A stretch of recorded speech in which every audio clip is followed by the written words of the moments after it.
أعوذ بالله السميع العليم من الشيطان الرجيم. بسم الله الرحمن الرحيم.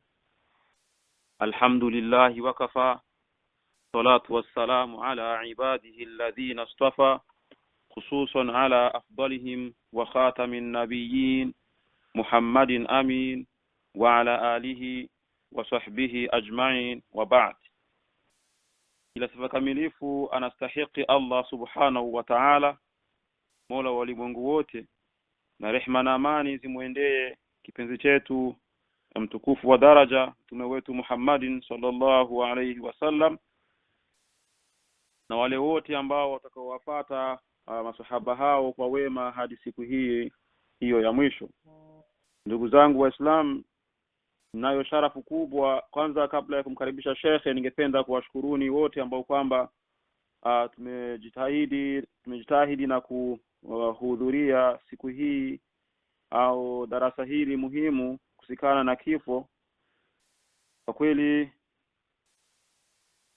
pia tunazidi kumshukuru Mwenyezi Mungu Subhanahu wa Ta'ala, muweza wa kila kitu, muweza wa kila jambo, kuzidi kutupa taufik na ikhlas ya kuendeleza kuandaa na kuandalieni vipindi hivi vya Kiswahili Haraka, ili kutane na kusikiliza maneno yake Mwenyezi Mungu Subhanahu wa Ta'ala. Ama baada ya hayo, nina sharafu kubwa sana ya kumkaribisha mzazi wetu, mzee ambaye kwamba ana uzoefu zaidi kunako mambo haya ya dawa, ili atupe nasaha kusikana na kifo ambacho kwamba wengi wetu kama tumeghafilika. Basi sina budi ila kumkaribisha shekhe wangu, mzazi wangu, Sheikh Isa Gisesa. Falyatafaddal mashkur Sheikh. Jazakumullahu khair.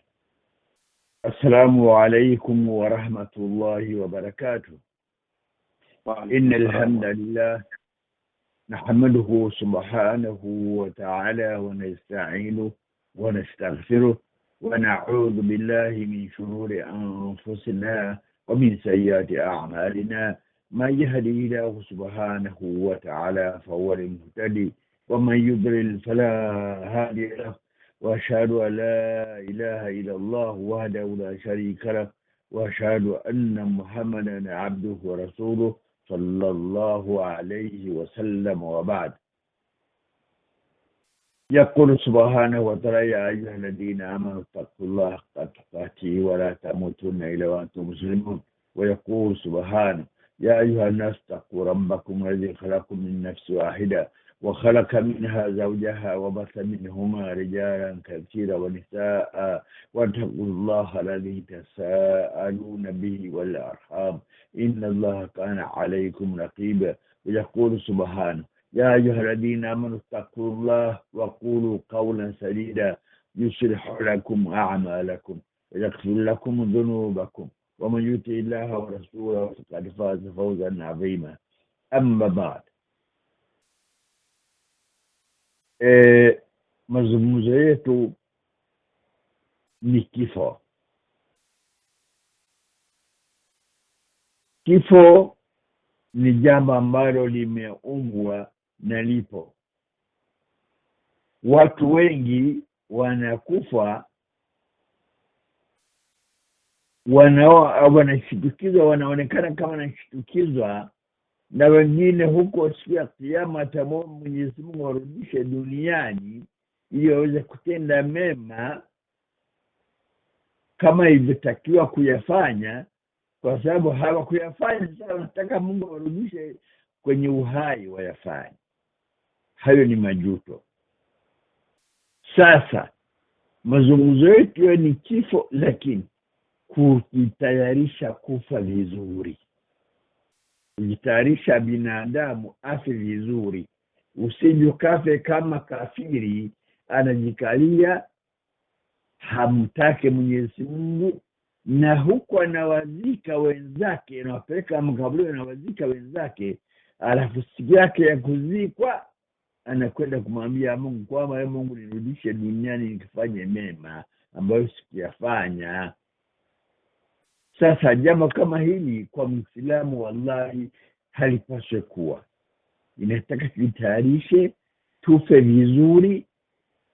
Na wacha Mungu walikuwa wakitamani kufa wamuone Mwenyezi Mungu, walikuwa wakitamani kufa wamuone Mwenyezi Mungu, wamkutane na Mola wao aliyeumba subhanahu wa ta'ala. Na kueleza jambo hili vipi watu wacha Mungu walikuwa wakitamani kumwona Mwenyezi Mungu, hebu sikilizeni kwamba hadithi ya Mtume, hadithi ya Anas bin Malik radhiyallahu ta'ala anhu, anasema hivi, kueleza utamu wa imani ya Kiislamu, mambo matatu. Anasema Anas radhiyallahu ta'ala anhu, thalathu man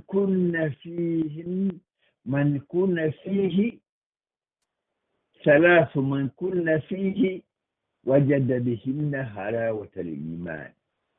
Mambo matatu yanapokuwa ndani ya nafsi ya binadamu, anasikia utamu kuliko asali, utamu wa imani.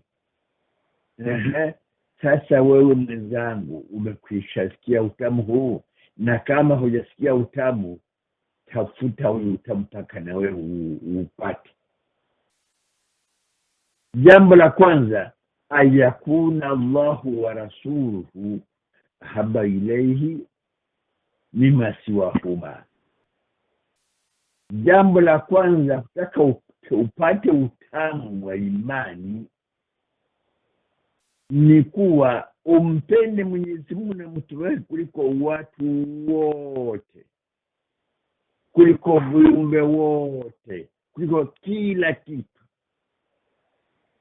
Jambo la pili, ayuhibba almar'a la yuhibba illa lillahi. Wewe kumpenda binadamu umpende kwa ajili ya Mwenyezi Mungu subhanahu wa ta'ala. Jambo la tatu, ayakraha ayauda fil kufri kama yakrahu ayuqdafa fi nar. Jambo la tatu hilo, kwamba uchukie kurudia kwenye ukafiri, kwenda kwenye upotevu, kwenda vibaya, kwenda hovyo, kuacha dini ya Mwenyezi Mungu, kumsahau Mwenyezi Mungu. Jambo hili ulichukie kama vile unavyochukia we kutupa ndani ya moto wa jahannam. Mambo haya matatu kiwa nayo, unapata utamu wa imani. Lakini mimi ningependa kutoa mfano kidogo ili tuelewane. Jamani, tuelewane. Vijana chipukizi, kuna chipukizi anaanza kuanza kukua na kuanza kupata nguvu, anacheza mpira, anasikia raha ya mpira, anacheza muziki, anasikia raha ya muziki. Mwenzake ana habari na vitu hivi, ameshughulika na vitu vingi, anavipenda vitu vingine, ndivyo kama rohoni. Siku moja anabembelezwa, wanamlipia tikiti, wanampeleka mpirani, anazoweza mpaka nakuja kuupenda mpira, anakuwa na bishara na kutoa mali zake sawa ya mpira. Na kusudia nini? Kuelewana, tuelewane. Jamani, kila jambo ni kujizoweza, mazoezi. Dini ya Uislamu inataka ujizoweze, ufanye entrenema, ufanye ibada kwa wingi, umtafute Mungu, mweke ndani ya nafsi yako, upende kwanza kumuona huyu aliyekupa uhai, aliyekupa wewe, akanipa mimi uhai, na leo tunafurahia uhai, tunaupenda uhai, tunamsahau yeye alitupa uhai. Kwanza upende Mwenyezi Mungu, umpende huyu Muhammad kuliko vitu vyote. Mapenzi hayo haje kwa siku moja, inataka mazoea, Ukipata bahati wewe umezaliwa na baba na mama wacha Mungu wakuzoweze, unakuwa mtu wa Mungu, unakuwa mtu wa dini. Haukuwapata watu wa kuzoweza, jizoweze mwenyewe. Kwa Uislamu ndio pasipoti yake, ndio visa yetu, ndio pasipoti yetu ya kwenda huko, kwenda kukutana Mwenyezi Mungu. Usiende huko wewe huna tiketi, huna pasipoti, huna visa, utafikura kwa kwenu utakamatwa. Sasa narudi kwenye maudhui yangu. Tujitayarishe tuweze kufa vizuri. Jambo la kwanza, ndugu zangu Waislamu, tumeizoea, tumeliambiwa na watu wanajifanya kama ni jambo dogo, lakini jambo kubwa sana. Mwenyezi Mungu anasema, a'udhu billahi minash shaitani rajim, wama khalaqtul jinna wal insa illa liya'budun wama umiru ila liya'budu allaha mukhlisina lahu dina hunafaa wa yuqimu salata wa yutu zakah wa dhalika dinul qayyim. Aya hizi nimezitoa natafuta kueleza jambo la nia na ikhlasu. Tamko la kusema mukhlisina lahu din, tumwabudu Mwenyezi Mungu mukhlisina lahu din, hali ya kutakasa ibada zetu, dini yetu takasikie sinyemo uchafu wa shaka, uchafu wa shirki, uchafu wa kila jambo lolote linaweza kuchafua dini yako na mapenzi yako na ule uhusiano wako na Mola wako aliyekuumba. Narudia tena, mambo yanataka kujizoweza, umpende Mwenyezi Mungu. Watu walikuwa na Mtume alikuwa analala na nia sababu ya kumwabudu Mwenyezi Mungu na mapenzi ya Mwenyezi Mungu. Kina Abubakari walikuwa wanafanya ibada na kulia kwa zile raha za kumwaza Mwenyezi Mungu. Unalo hilo mwenzangu? Mimi nalo, tulitafute. Sasa jambo la kwanza ni nia nzuri tuwe nayo, ndio la kwanza. Tukishakuwa nia hii, tuanze sasa vitendo vya kujitayarisha kufa. Kitu tuko tayari kufa, japo takuwa upende kufa, lakini umuombe Mwenyezi Mungu, wewe Mola wangu, ikiwa unaona kufa ndio bora, sawa, nakubali ya Rabbil Alamin. Ikiwa unaona uhai ndio bora, mimi nakubali ya Ilahi. Sasa wewe usitamani kufa, wewe mwambia kuchagulia mwenyewe. Sasa tunakuja jambo la kwanza ni nia. Tuwe nayo nia nzuri, ambayo tunaona watu wamepata ujira mkubwa kwa marufia kutoka Maka kukimbia, kuacha nchi yao, kuacha mali zao, kuacha famili zao, kuwa wakimbizi kwenda kuishi Madina pamoja na Mtume. Hadithi ya Abi Hafs Omar bin al-Khattab ndio inatuambia kwamba kila jambo linataka nia. Kila jambo linataka nia, na nia hii inatokea lile jambo limenuia utakulifanya. Na hadithi hii inaelezea hijra, namna watu walihama kwenda kutoka Maka kwenda Madina. Kaja katokea mtu mmoja akahama kutoka Maka kwenda Madina, kumbe hakuhama kwa ajili ya dini, kama sababu ya mwanamke alitaka kumuoa. Mwanamke akamuomba amfuate Madina, akamfuata Madina. Watu hawakujua yaliyo mwanamke yake, lakini Mungu akawa amemweleza Mtume na kwamba kuna jamaa na amehama sababu ya mwanamke. Na sasa baada ya kuwa na nia nzuri, tufanye vitendo vya kuweza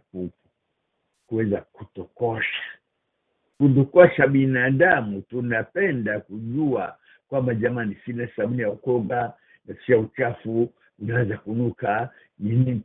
Lazima mtu kukoga, kufua nguo, kusaja nyumba, kufanya nini, kweshi ueshi kabisa, wewe ueshi msafi.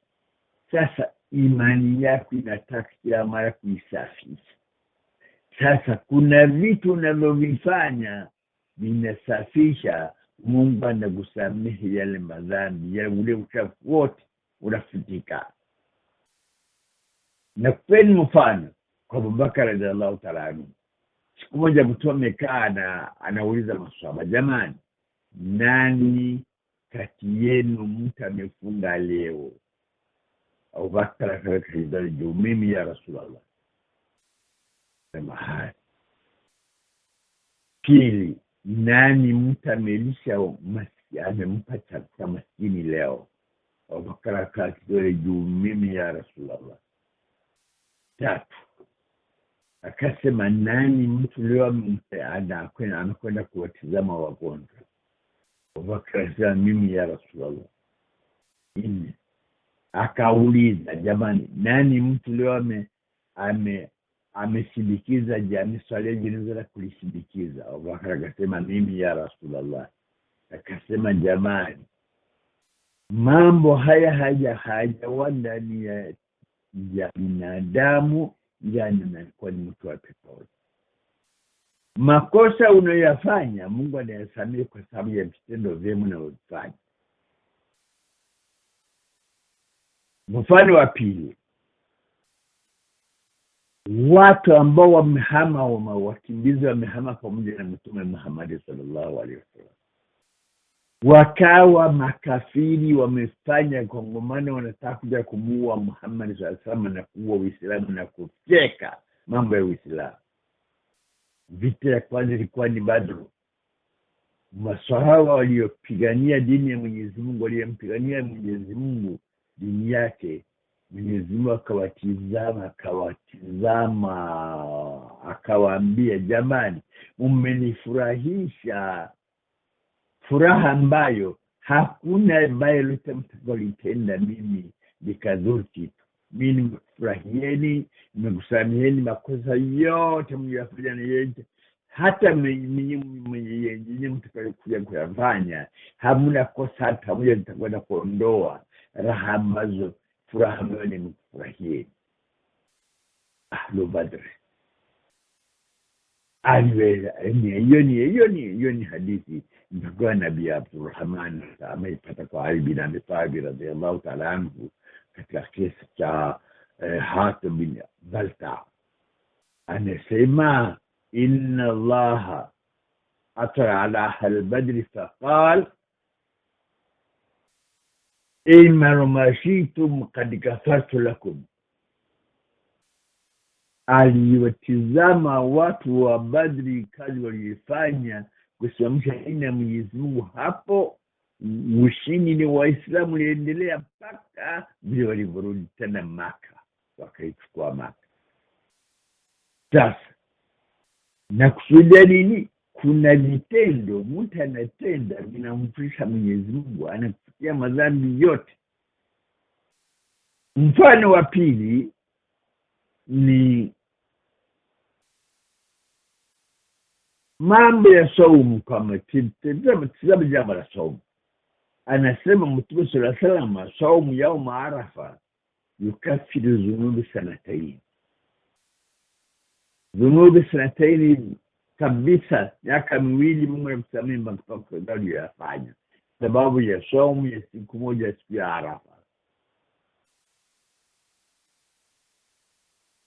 Ijumaa, kusali Ijumaa mpaka Ijumaa nyingine, kusoma Ramadhani mpaka Ramadhani nyingine, vitu vyote hivyo ni mukafirati dhunubi. Sasa ufanye vitendo vile vya kumfurahisha Mwenyezi Mungu ili tuweze kufutiwa madhambi. Siku ya kufa unakutana na Mwenyezi Mungu hali ya kwa amekuridhia. Haya, jambo la pili, Ndugu zangu Waislamu, jambo la pili ambalo ningependa binadamu kuwa nalo, kulifikiria kabisa, dhana nzuri kwa Mwenyezi Mungu Subhanahu wa Ta'ala.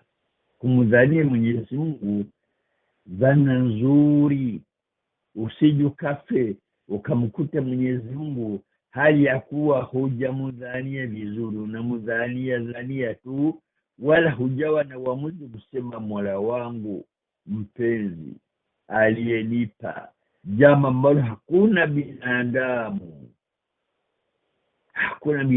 anaweza kukupa uhai. Aliyekupa uhai ni mmoja, Mwenyezi Mungu Subhanahu wa Ta'ala peke yake, hakuna mwingine anaweza kukupa uhai. Sasa jambo la kumdhania Mwenyezi Mungu dhana nzuri ni jambo ambalo limewafanya watu kuwa wapenzi wa Mwenyezi Mungu, mpaka Mwenyezi Mungu anakuwa anamfurahia. Mwenyezi Mungu Subhanahu wa Ta'ala tamuuliza binadamu, wewe binadamu, katika maisha yako wewe, kitu gani kilichokuwa kinakufurahisha? Anasema anatoka mtu mwenyewe, anasema jamani, ya Rabbi, kitu kilichokuwa kinanifurahisha ni kukutana na wewe, Mola wetu. Sasa ukutane na mimi, halafu iwaje? Nilikuwa najielewa, ya Rabbi, nilikutana wewe, utanisamehe madhambi yangu, utanihurumia kama vile ulivyonipa uhai, nilikuwa chochote wala lolote, ukanipa uhai nikawa binadamu. Sasa mimi kwa kweli, mimi nilifurahia kuja kukutana wewe, unihurumie, unipende kama ulivyonipenda mapema, kulimpa uhai na kulimpa kila jambo zuri. Sasa Mwenyezi Mungu atamwambia, basi mimi nimekusamehe uliyakosea, kimakosa yote nimeyasamehe, kwa sababu wewe ulipendelea kukutana na mimi. Sasa watu unakutana uende kwa Mwenyezi Mungu haja kwa na mambo mawili. Jambo la kwanza, al-khawf, uogope Mungu anaweza kuadhibu kwa madhambi makosa uliyofanya. Hata ujikuwa mcha Mungu namna, lakini uelewe kama una makosa, Mwenyezi Mungu anaweza kukuadhibu. Jambo la pili, lazima kumdhania Mwenyezi Mungu dhana nzuri, ya Ilahi, atanisamehe Mola wangu, ya Rabbi. Basi anasema Mtume sallallahu alayhi wasallama kwa hadithi ambayo amenipokea Abdullah bin Umar radhiyallahu ta'ala anhu, anasema sami'tu Rasulullah sallallahu alayhi wasallam yaqul qabla mauti bi thalath, kabla kufa kwa siku tatu alikuwa anasema hivi, la yamutunna ahadukum ila wa huwa yusinu dhann billahi azza wa jalla. Jamani, asije kafa mmoja wenu jamani, isipokuwa la tuwe na dhana nzuri na Mola wake. Mungu atanisamehe, Mungu ni mwenye huruma, Ar-Rahman Ar-Rahim, ya Rabbi, Mungu atanisamehe. Basi sasa unapokufa hivyo na unamdhania Mwenyezi Mungu dhana nzuri, kwa dhana nzuri ni maana jambo kubwa sana katika maisha yetu, jambo kubwa sana katika maisha yetu. Lazima tuwe na tabia ya kumdhania Mwenyezi Mungu dhana nzuri. Ar-Rahman Ar-Rahim, Al-Malakul Quddus, As-Salamu Al-Mu'min Al-Muhaymin Al-Aziz Al-Jabbar Al-Mutakabbir, majina yake mazuri matukufu. Kiasi wewe unasikia raha kumkuta Mwenyezi Mungu hali ya kuwa yeye ndiye amejisifu kuwa ni Ar-Rahman Ar-Rahim, hata kuwahurumia Mola Subhanahu wa Ta'ala. Pamoja na hivyo, lazima uwe na mawili, uwe na oga anaweza kukuadhibu. Uwe na mategemeo kwamba Mungu atakusamehe, ni Ar-Rahman Ar-Rahim, ana rehema nyingi sana. Mambo hayo kiachana yote mawili hayo ni katika mambo ambayo yanasababisha binadamu kupata daraja kubwa sana mbele ya Mwenyezi Mungu Subhanahu wa Ta'ala. Na sasa jamani, baada ya kuwa umekuwa nia nzuri, baada ya kuwa tayari unafanya vitendo vya kutaka usamehewe madhambi, kama vile wanakuwa wewe tumetoa mfano kama vile somo ya Arafa, nimetoa mfano. Sasa nenda hata utawadha wallahi utawadha, umeshanuia unataka kutawadha kwa ajili ya kumshuhudia Mola wako aliyekuumba. Kila toni la maji linadondoka pamoja na madhambi. Utawadha ni katika mambo katika khuslat al-mukaffirat al-dhunub, ni katika mambo ambayo yanasababisha mtu kufutiwa madhambi yake. Sasa baada hiyo nimeingia kwenye mambo ya kumdhania Mwenyezi Mungu dhana nzuri. Kwa anasema Mtume, jamani, asije akafa mtu ila lazima awe na dhana nzuri kumdhania Mwenyezi Mungu kabisa kwamba atamsamehe madhambi, pamoja na kuwa anaweza kumwadhibu. Yote mawili lazima uwe nayo. Sasa ambalo jambo la tatu ni wakati mtu unaanza kupata magonjwa, unaugua, unakuwa mgonjwa. Lazima, ugonjwa ni alama ya kuonyesha kwamba siku saa yote siku tunaweza kuondoka ukayaga dunia ukamtika Mola wako. Sasa lazima ujitaarifu. Utaarifu wa kwanza, haya mambo ya mukafirati dhunubi, vitu ambavyo vitendo vinasababisha Mwenyezi Mungu kukusamehe madhambi, ukazani navyo. Mambo ya kuwa na dhana nzuri za Mwenyezi Mungu lazima uwe nayo. Sasa unapokuwa mgonjwa, lazima uwe na sifa nzuri ya kukubali ugonjwa ni amri ya Mwenyezi Mungu, ni mtihani anakupa. Ukipasi huyo mtihani utapata shahada nzuri, utapata malipo mazuri kwa Mwenyezi Mungu, kwa sababu kila Muislamu mzuri mwenye imani nzuri ya Kiislamu, kila Mwenyezi Mungu akikusababishia maumivu yoyote, ukasubiri ukawa na subira kweli, Mwenyezi Mungu anakufutia madhambi, na Mwenyezi Mungu anakuhesabu katika watu wenye ibada ya subira. Subira ni ibada kubwa sana. Mungu anaposema a'udhu billahi minash shaitani rajim, wala nabluwannakum bishai min al-khawf wal-ju'i wa naqsin min al-amwali wal-anfus wath-thamarat wabashshir as-sabirina alladhina idha asabatuhum musiba qalu inna lillahi wa inna ilayhi raji'un. Mwenyezi Mungu anatoa habari kwamba atatujaribu. Majaliwa ya Mwenyezi Mungu yako aina mbali ya kumjaribu mja wake. Sasa aya tu moja tu kataja vitu vitano: al-khawf wal-ju' wa naqsu min al-amwal wal-anfus wath-thamarat. Manake Mwenyezi Mungu atakujaribuni kwa woga, nchi inaingia woga, binadamu anakuwa na woga, utulindo inakuja, sijui nini, kuna magonjwa yameingia, ni Ebola, sijui nini, binadamu anakuwa na woga ajabu. na watu wanakuwa wakimbizi, una hamu nchi yako, unaacha familia yako, unaacha mali zako zote, unakimbia, kuna hatari la kuja. Mungu anaweza kuleta woga, kuna hofu waljui. Njaa inaweza kuingia ikaua watu, njaa inaingia, mnalima, mnaleta mtafuta vyakula hakuna, watu wanateketea na kufa ovyo.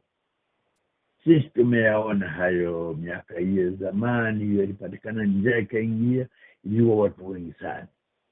Lakini njaa yenyewe haijatumwa kuua watu, hata hakuna mtu anakufa. Watu anakuwa hapati chakula, kama vile hata Mtume zaka alikuwa naishi miezi na miezi hakuna chakula, lakini hawakufa. Lakini kama ni njaa imeamrishwa, inawateketeza watu. Sasa wanabuluanakum shay'an min al-khawf wal-ju'i wa naqsin min al-amwal. Mali, mtu alikuwa na biashara kubwa, zinaomba zote, anabakiana kitu. Nakumbuka hadithi ya Nabii Ayub alayhi wasallam, vile alikuwa na mali na familia na watoto na nini na mifugo na nini, vitu vyote vikaondoka vyote, hata mwili wake bakia mgonjwa kwa muda mrefu. Sasa vitu vya kujaribiwa ni vitu vipo, lazima tuwe na subira. Sasa unapokuwa mgonjwa, huyu ugonjwa sasa ndiyo tunaukusudia mtu ufe hali ya kuwa mzuri wake. Unapokuwa mgonjwa, lazima kwanza ukubali kwamba ugonjwa ni makadara ya Mwenyezi Mungu.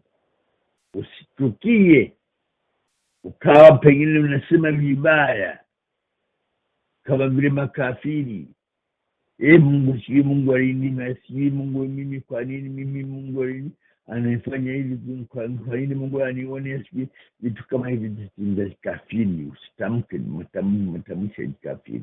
Lazima uridhie Mungu aliyekupa uhai anaweza kujaribu. Unaweza kutua ukafa, bado hujafa, unaweza kuugua. Sasa lazima ukubali, uridhie qadai wal qadar min Allah subhanahu wa ta'ala.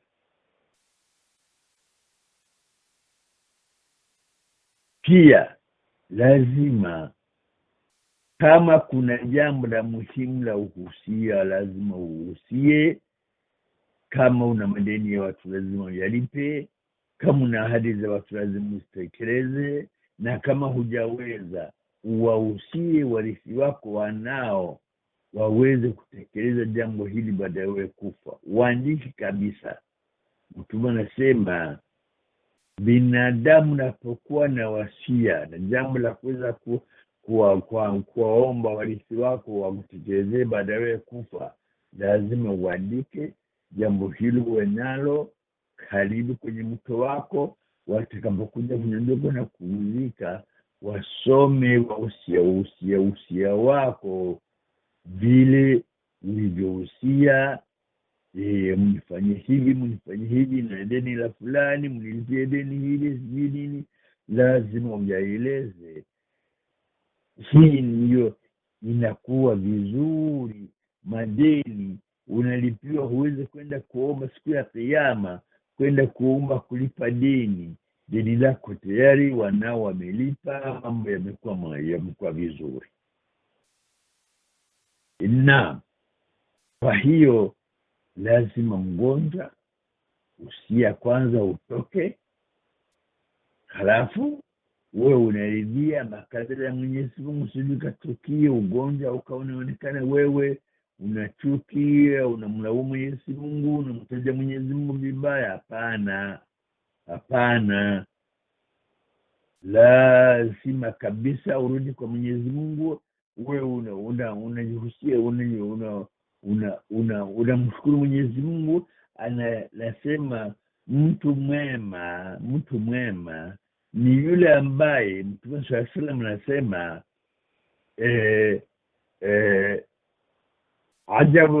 عجب الأمر المؤمن إن أمره كله خير إذا أصابه سراء شكر وإذا أصابه الضراء صبر وكل ذلك خير ليس لغير المؤمن أو كما قال النبي صلى الله عليه وسلم Muislamu mzuri yani anasema Mtume kwa mambo ya Muislamu ni ajabu, yanapendeza kweli, kwa sababu akipata na madhara anasubiri, akipata na furaha na jambo la kumfurahisha anamshukuru Mwenyezi Mungu na kubakia na Mwenyezi Mungu. Akipata jambo la kuweza kumletea madhara na kulia na nini, anasubiri na anamshukuru Mwenyezi Mungu. Sasa haya mambo kwa mtu asiyekuwa Muislamu hana. Muislamu peke yake ndiyo analo jambo hilo la kusubiri na kumshukuru Mwenyezi Mungu na kubakia na Mwenyezi Mungu kwa kila hali. Jambo la kusema unakuja kufa, hali ya kuwa unakufa unajuta, unakufa unasema vibaya, unakuwa hapana. Lazima uwe na subira, ubakie na Mwenyezi Mungu, uwe na tabia ya kushukuru. Hata kama wewe ukilia, ukisema vibaya, ukimlaumu Mwenyezi Mungu, wewe bado wewe mgonjwa, wenzako wamekwisha ondoka, wamekufa. Mshukuru Mwenyezi Mungu kwamba kuwa leo alhamdulillah bado unakunywa hata uji. Bado unakunywa hata uji. Wenzako wameondoka, wamekufa, wewe bado unaishi, alhamdulillah. Lazima sasa haya, baada ya kuwa hivyo, unamwaza Mwenyezi Mungu. Anasema Mwenyezi Mungu, mja wangu ana mimi mchunguza mja wangu kwa jambo la kuniwaza. Niwaze vibaya, nini mbaya kwake? Vipi mja wangu anakubali aje aje akafe akanikuta mimi Mola wake, au bado nitafuta njia ya kukwepa? Ondoka wapi? Kwa Mwenyezi Mungu. Lazima uondoke kwa Mwenyezi Mungu. Sasa huyu ugonjwa ni kama vile unapewa habari kwamba bwana, wewe mgonjwa, lakini kuna siku unaweza kuondoka ukamwitika Mola wako. Sasa mambo hayo ni jambo la mtu kujielewa kwamba mimi na ukisikia una hali mbaya, unaweza kujichunguza. Katika mambo yazungumza mbele huko, mtu kujichunguza, unaweza kuwa imani imekuwa dhaifu. Sasa lazima utafute njia ya kuweza kuwa na imani. Kwa mfano, wewe mgonjwa, hujataka kusikia mawaidha, kunyula kitandani, unaweza kuwa na redio, unaweza kuwa ni chombo fulani cha kuletea sauti, sikiza mawaidha. Una mgonjwa, lazima ufanye ibada. Swali umesimama, uweze swali umekaa, uweze swali umelala. Maana hata kwa kope, lakini uswali umwabudu Mwenyezi Mungu mpaka ufe huko na mwabudu Mwenyezi Mungu. Wakati bado akili zinatumika, lazima ufanye ibada. Wagonjwa wengine wanaweza kuwa na ugonjwa udhu, nataka udhu haukai, manake vitu vinakutoka hovyo hovyo, lazima uswali. Lazima uswali kwa hali utakayokuwa, lazima uswali. Lazima amudu Mwenyezi Mungu mpaka unakufa na Mwenyezi Mungu. Ibada zote, huna kipindi kilichopita isipokuwa wakati ulikuwa umezimia. Wakati umezimia unaandikiwa swala zako vile ulikuwa ukiswali. Ukizimia unaandikiwa swala zako zote vile ulikuwa ukiswali. Sasa ndugu zangu, kawaida mtu kuwa mgonjwa, mtu kuwa mzima, lazima ujichunguze imani yako iko nzima. Kwa mfano, unaopata uvivu wa kufanya ibada, uvivu kuswali, uvivu kufunga, uvivu kuwa na udhu, kutawadha, kutoa sadaka, kwenda kusali msikitini mwanaume, kuwa na tabia nzuri. Ukisikia una raha ya kufanya maasi, tayari nielewe kwamba tayari shetani ushakupeleka. Tayari shetani. Lazima sasa utafanya nini? Kurudisha imani haraka sana. Achana maasi, wallahi achana maasi. Mambo ya wizi, mambo ya kutetana, mambo ya kusema uongo, mambo ya manake aya za mnafiki. Mnajua aya za mnafiki 3: unapozungumza unasema uongo, unapoamini, unapopewa amana, kuhifadhi amana za watu unaharibu, unapokuwa wewe umetoa ahadi hutimizi, vitu vyote. Manake mambo ya maasi, unamkuta mtu na maasi, anasikia raha ya maasi, elewa tayari imani imekwenda. Sasa kuirudisha ni wewe kurudisha vile vitendo. Hujaugua, rudisha vitendo vyema. Umeshaugua, gangania na vitendo vyema na ibada njema, mazungumzo mazuri, toa sadaka. Hata ukitoa kiasi kidogo sana, kilitoa. Usimuje kutoa wewe ni tajiri. Waliopigiwa mfano wa ukarimu ni wakimbizi kutoka Maka kwenda Madina, ndio wanapigiwa kwa mfano. Mpaka vile dunia itatanduka, haijapatikana watu makarimu kama wakimbizi waliotoka Maka kwenda Madina.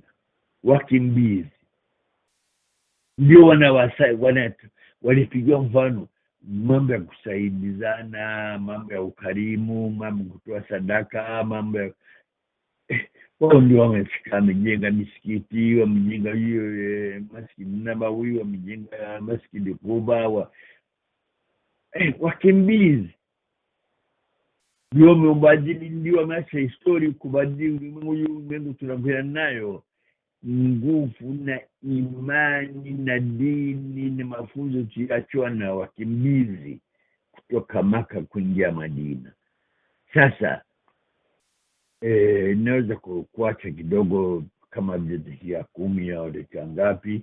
Kama kuna maswali kidogo tunaweza tukaulizana inshallah, na kama darasa litakuwa limeeleweka, watu wakawa hawana maswali, ni sawa pia. Alhamdulillah rabbil alamin. Subhanallah ya munah, subhanallahi alazim, ashhadu an la ilaha illa anta, astaghfiruka wa atubu ilayk. Naam, shukran Sheikh, barakallahu fik. Tunashukuru kwa kweli kwa kutufikishia au kutupa nasaha kunako mada hii muhimu ya kusikana na kifo, na tujiandae na kifo kizuri. Na kwa wale ambao kwamba wamejumuika nasi nyuma kidogo, ningependa kuwafahamisha kwamba Sheikh alikuwa akizungumzia au darasa lake liko kizungumzia kuhusiana na mada ya tujiandae na kifo kizuri. Alitoa nasaha nyingi sana. Miongoni mwa nasaha ambazo kwamba ametupa siku hii ya leo ni kwamba ili kila mara tunamkumbuka Mwenyezi Mungu Subhanahu wa Ta'ala na kumzania dhana nzuri Allah Jalla Jalalu, na pia kwamba Mwenyezi Mungu Subhanahu wa Ta'ala ametuletea mitihani mingi sana, na miongoni mwa mitihani ni maradhi au ugonjwa aina mbalimbali.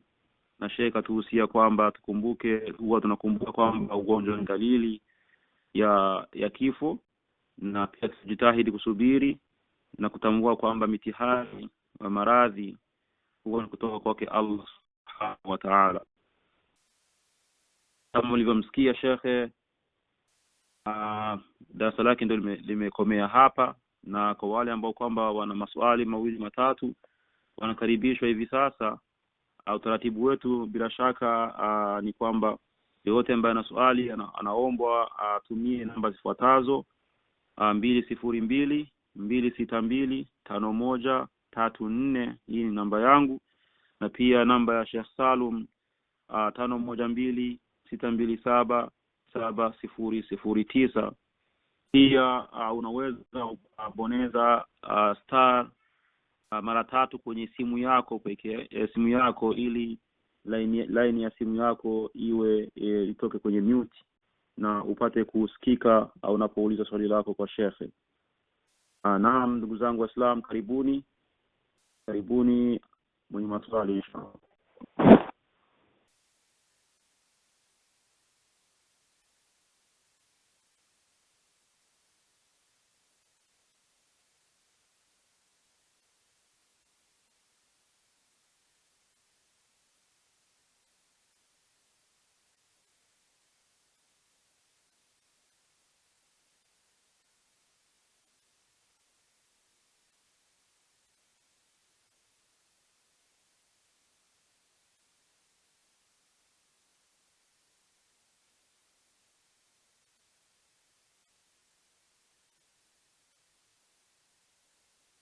Naam, ndugu zangu Waislamu, maswali yanaulizwa hivi sasa.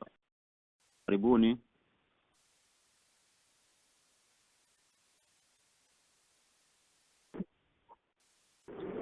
Assalamu alaykum wa rahmatullahi ta'ala wa barakatuh.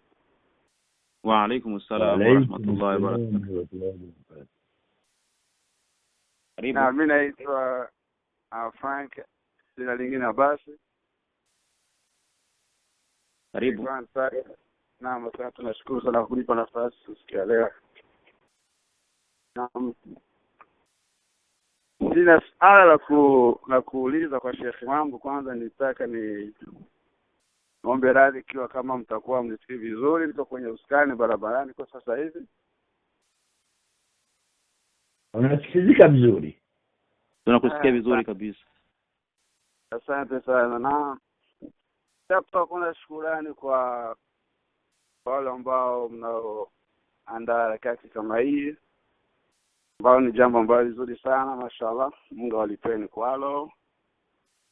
Na kama mwezi mmoja mashallah nimeanza kufuata harakati zenyewe, ila na furaha kubwa sana kwa siku ya leo, mashallah. Nafikiri siku ya pili kama wiki 2-3 naweza kumsikia Sheikh wangu ambaye ni Sheikh Isa.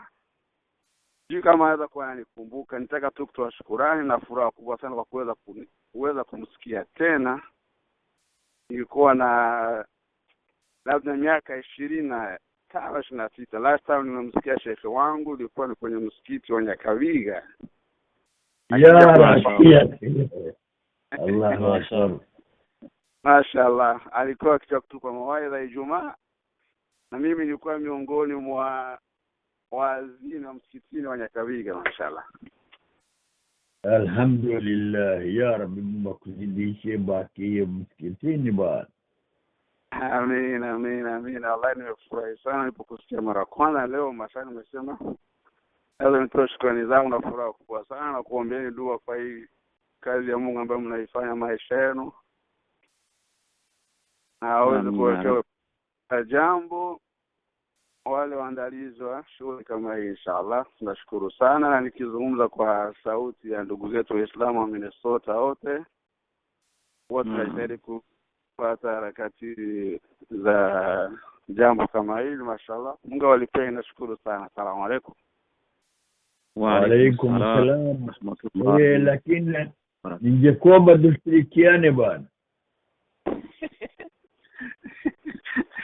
Mashallah, wallahi ndio nimezungumza mwanzo. Bwana, tutapenda kumuombea dua dada yetu kwa kweli, Mama Zamzam, ambaye aliweza kutufikisha jambo kama hili kunako mkutano wa Waislamu wa Minnesota. Na tukaweza kumpa namba zetu, tulikuwa kama watu 4 5, mashallah. Na tokea hiyo mashallah, na tutajitahidi kufuata harakati zenyewe mashallah. Sasa bana, mimi jambo ningelipenda mwezi wa 12 tutakuwa na kongamano Arizona. La kuweza kuweka misingi mizuri ya jambo hili la dawa. Basi vijana wameandaa kwamba tutakuwa na kongamano, kwa hiyo tunataka waite jamaa huko mlioko Minnesota. Na huyu dada tutakufahamisheni vizuri, na yeye anaelewa sana, shabiki mzuri sana mambo ya dini. Kwa hiyo tujitolee tuweze kutoa misaada yetu ili kongamano liwe vizuri. Kwa mtu atakayetenda kuhudhuria, hata mwenyewe hatahudhuria, lakini asaidie jambo hili lipendeze mwezi wa 12 inshallah. Inshallah. Ndio wasiao nitakukupa. Wallahi ndio sana wangu, inshallah. Mungu atujalie afya na uwezo na umri wa kutusikisha wakati huo. Bila shaka tutawitika wito huo inshallah. Nashukuru sana. Haya, asalamu alaykum. Alaykum salaam wa barakatuh.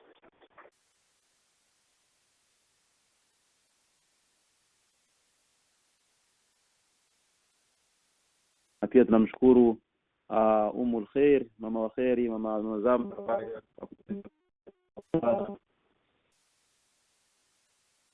kuperucha za Kiswahili halaka kwa watu wengi sana ambao wanapatikana maeneo sana. Mwenyezi Mungu amzidishe kila khairi. Dada nzuri sana bwana.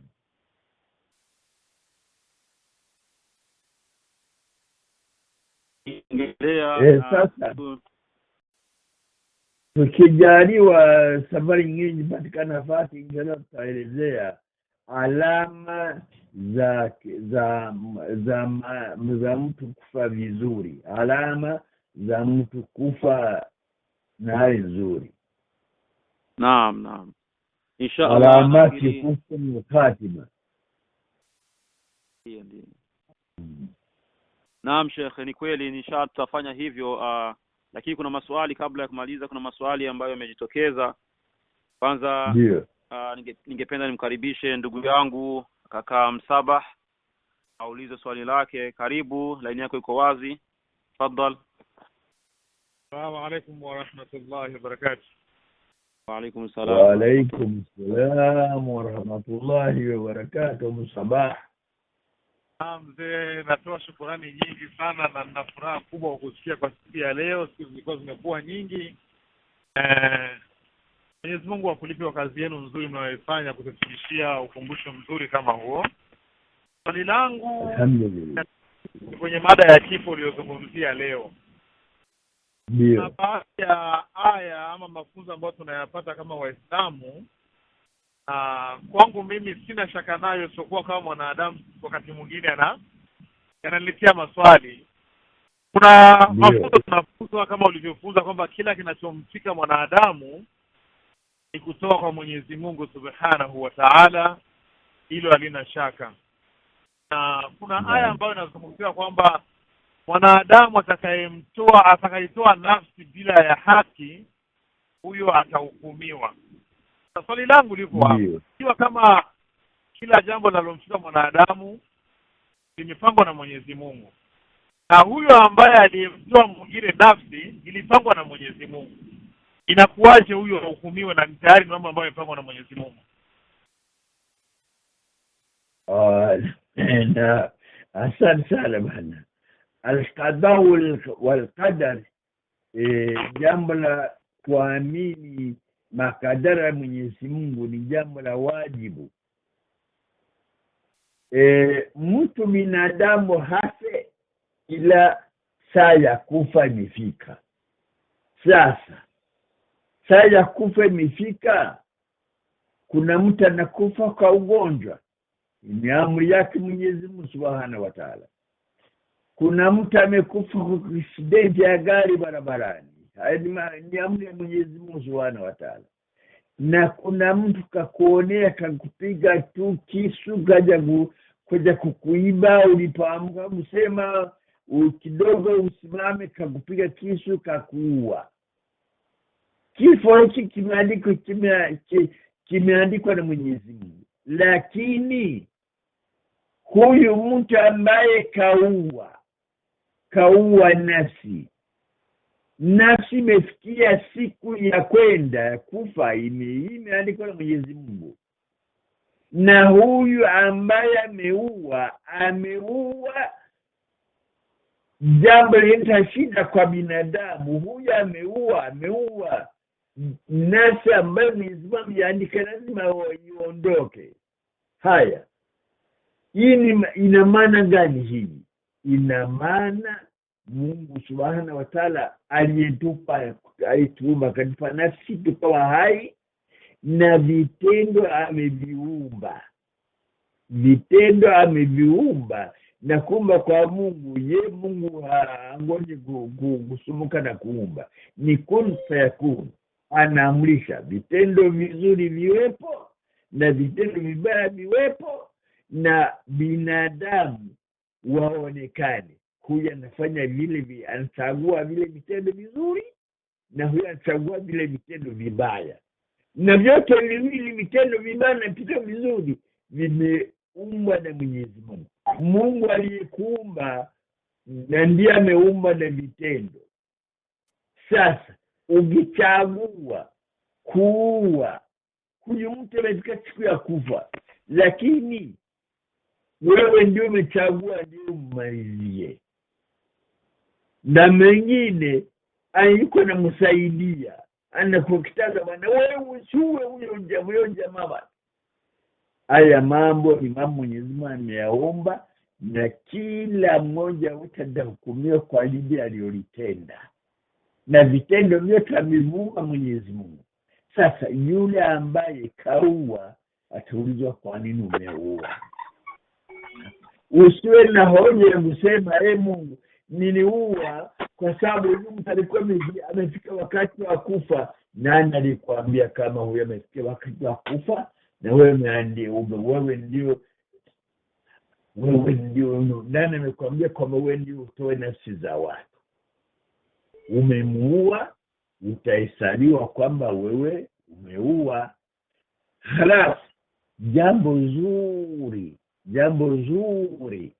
Mungu huyo ndiye ametufundisha usiue nafsi bila sababu.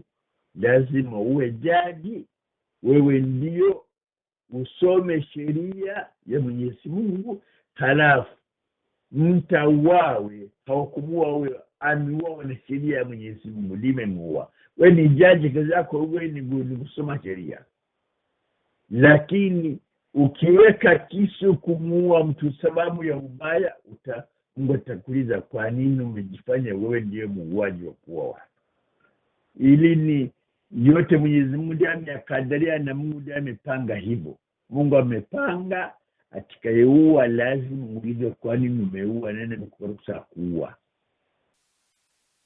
Wewe siwe na hoja kusema Mungu nimeua kwa sababu wewe uliumba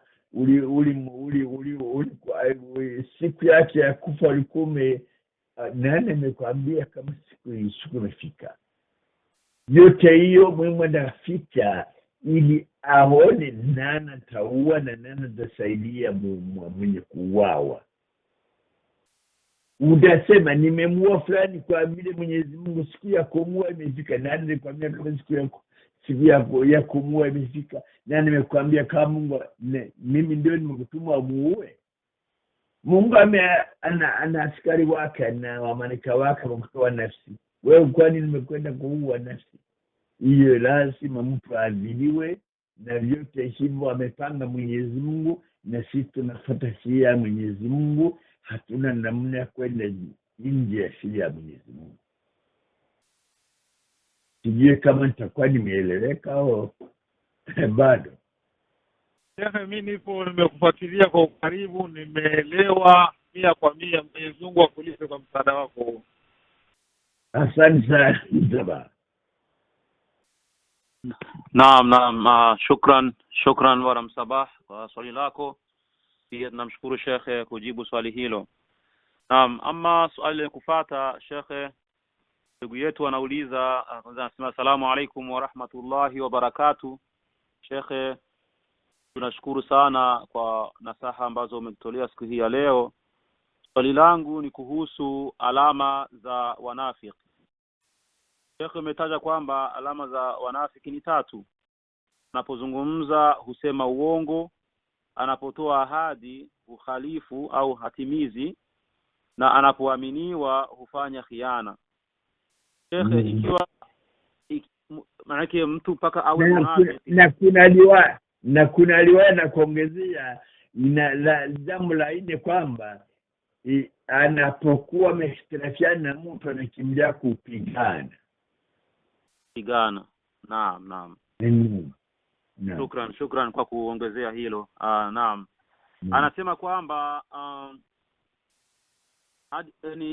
ili mtu aitwe munafiki ni lazima awe na sifa zote 3 hizi kwa pamoja, na akiwa na sifa moja mwa hizi 3, je, ni munafiki au vipi?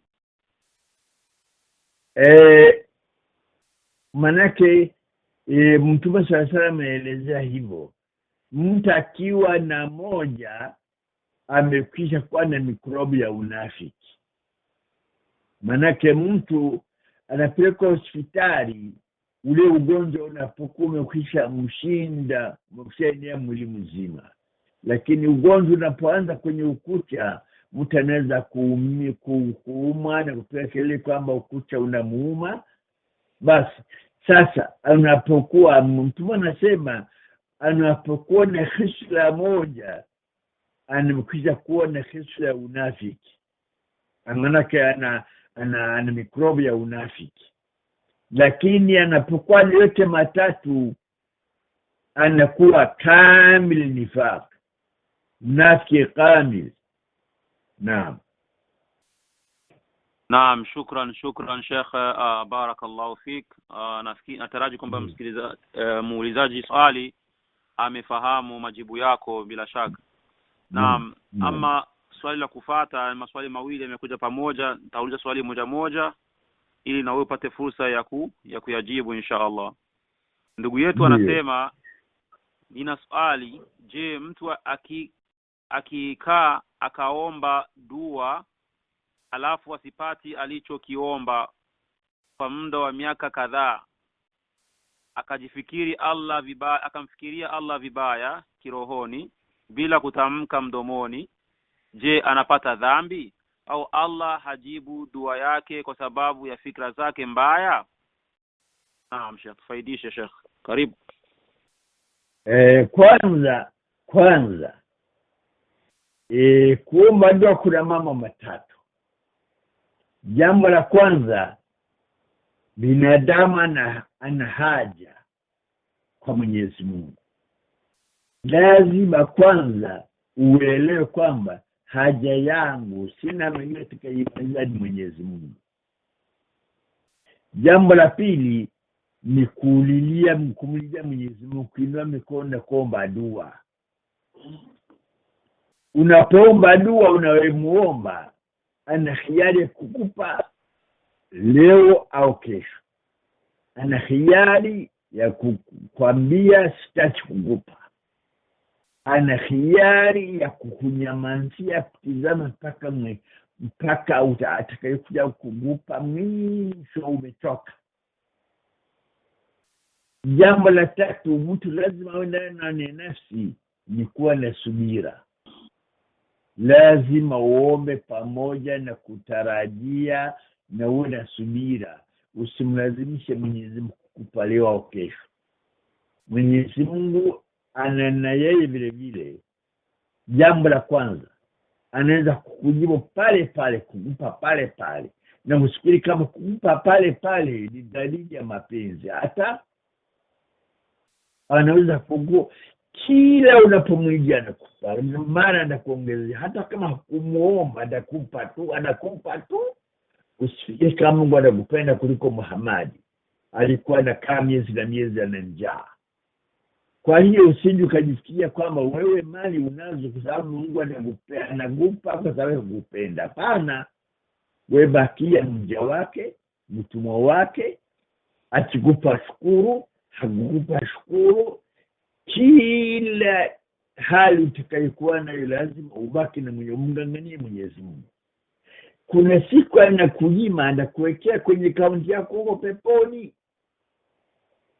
Kuna wakati unamuomba na dua zako nazikubali kabisa, wewe mcha Mungu hali ya juu, Mwenyezi Mungu ataka bado akupime, kwa sababu kwa peponi utapata pepo kubwa sana. Mungu alikupa mtihani mikubwa. Mtu anapofanya exam kubwa yanapata grade kubwa. Exam ya primary na exam ya university tofauti.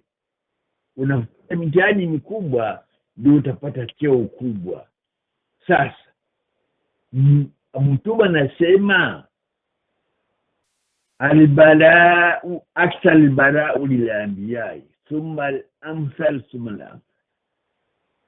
Maana wajaliwa ni mitume. Sasa mimi nimeingiza swali hili lako kuomba Mwenyezi Mungu akakupa au asikupe, ni katika majaribu ya Mwenyezi Mungu. Sasa lazima usubiri, lazima uombe dua, utegemee kama utapata. Usiwe Mwenyezi Mungu Muhammad, mimi naomba Mwenyezi Mungu hajanipa, amenyima mimi. Hiyo si kazi yako. Hiyo ukishuka kuingia huko na kwenda kujiharibia mambo yote. Wewe muombe akupe kwa hiari yake, kwa kata na utatu. Ndio imani na kuamrisha hivi. Lazima ukubaliane na makadara yake bila na mkadiria. Sasa sijui kama nitakuwa nimejibu inshallah. Naam. Shukran Sheikh kujibu swali hili, na nashukuru sana muulizaji kwa swali lake. Ama swali lake la pili, muulizaji anasema kwamba je, dua na kijicho yani aini vinaweza kugeuza kadara? Kisha swali. Hapana. Manake dua peke yake ndio Mtume alisema kwamba mtu anapoomba dua sana na kulia sana ni mcha Mungu, Mungu anaweza kumgeuzia mambo. Dua peke yake ndiyo inavuta rehema ya Mwenyezi Mungu. Mungu anakurumia mpaka ghadhabu zake anazisimamisha, rehema yake ndio inafanya kazi, unakuja kuyapata mazuri. Mwenyezi Mungu atakupa mambo mengine na kuzidisha taji alikuwa kuyatayarisha, lakini sababu ya dua ndio inazidisha na itaheri. Mwenyezi Mungu anaweza kubadili mambo kwa sababu ya dua peke yake. Ndio jambo Mtume alilisema. Sasa hiyo ni upande wa dua. Ima kijicho ni mbali ya dua. Kijicho ni ugonjwa unaambukizwa kutokana na mtu mbaya wako au mzuri wako sana. Manake mtu anaweza kumfanyia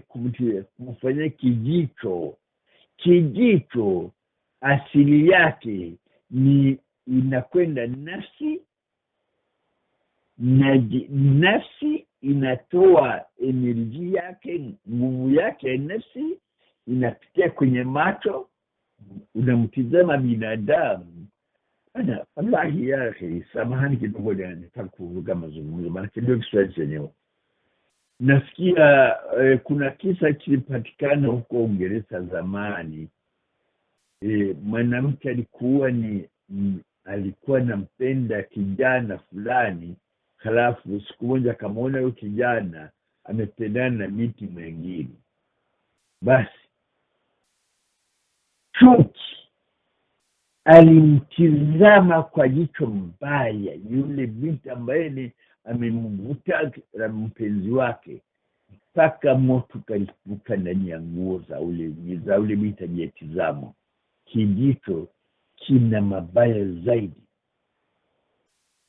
Jambo hilo hatulichukulie kama ni kweli au ni uongo na nile, maana kwa sababu ni vitu haviko dini, lakini vitu ambavyo vinahakisha maneno ya Mtume sallallahu alaihi wasallam.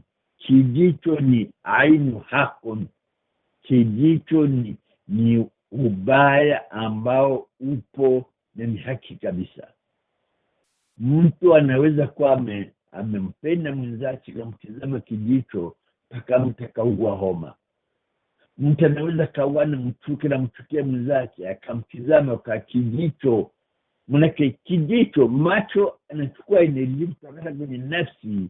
Nafsi inafoka kwa ndani, inatoa nguvu fulani, zile nguvu fulani zinamkiza fulani, kama unavyoona remote inavyoacha televisheni kuizima.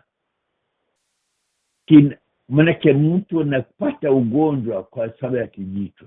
Kijicho ni vitu vitatu ambavyo Mtume sallallahu alaihi wasallam alieleza vitu vibaya: uchawi, sihiru, ainu ndio kijicho, na hasadu, na uhasidi, mtu kumhasidi mwenzake. Manake uhasidi ni kama vile mtu kumuonea, kama vile mwenzangu, kwa nini mwenzangu anapata mimi sijapata? Kwa nini mwenzangu anapata mali mingi sana? Kwa nini yule bwana iko hivi, amepata uzuri? Kwa nini msichana mmoja yake anamuonea kama vile anamuonea nini wivu mwenzake? Basi vitu kama hivyo, vitu hivi vitatu: sihiru, ainu na hasad. Vitu hivi vinatibiwa hasa na ruqya. Qur'ani na Sunna ndio vinatibu jambo hili, na tumekwisha jaribu kabisa. Ni kweli kabisa, vitu hivi vinatibika na vinatibiwa na njia ya Sunna ya Mtume sallallahu alaihi wasallam. Sijui kama nimejibu. Naam, shukran Sheikh, na nataraji kwamba muulizaji amefaidika, na bila shaka kama kufaidika anaweza kutufahamisha insha Allah. Ndio. Nafikiri anasema kwamba niulizie, je, adhkari zinaweza kukulinda na kijisho? Ama suratul Nasi, Falaq, Ayatul Kursi, kama sio hizo, basi Sheikh tueleze insha Allah jinsi ya kujilinda na vijisho. Nafikiri hii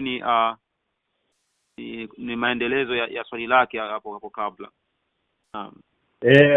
Alhamdulillah, kwa kweli amekushia kwa maana kama maelezo yake anaelewa. Mimi nimemuelewa kama yuko kwenye njia nzuri sana. Adhkari hizo azichukue kama vile ni adhkari safi nzuri ambazo zimetokana na Mtume, lakini kuna kitu cha lazima nguvu ya imani ndio inazifanya zile adhkari ziwe na nguvu. Kwa mfano, kuna vitu vya kurushia makombora. Kuna makombora yanakuwa na nguvu kutokana na vile vino vyake, zile moteri za kurusha makombora. Zile kombora inapata nguvu, inarushwa kwa sababu imerushwa na ile moteri yenye nguvu fulani. Sasa mtu ana adhkari hizi zinakwenda kwa nguvu ya imani, manake tunaelewa sisi wote Waislamu kwamba Mungu ana wapenzi, auliyaullah.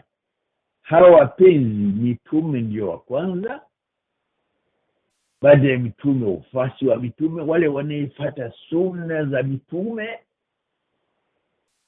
Na usiwatafutie kwamba ni wafalme au ni mapresidenti au ni watu wa ajabata.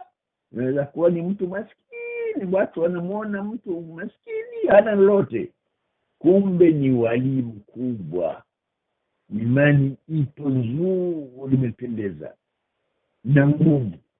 Kuja na kuombea dua, manake kama hiyo rukia na nini, na kuombea kwenye maji unayanya, ugonjwa wote weko umeshindikana, hospitali zote umezimaliza, unapona.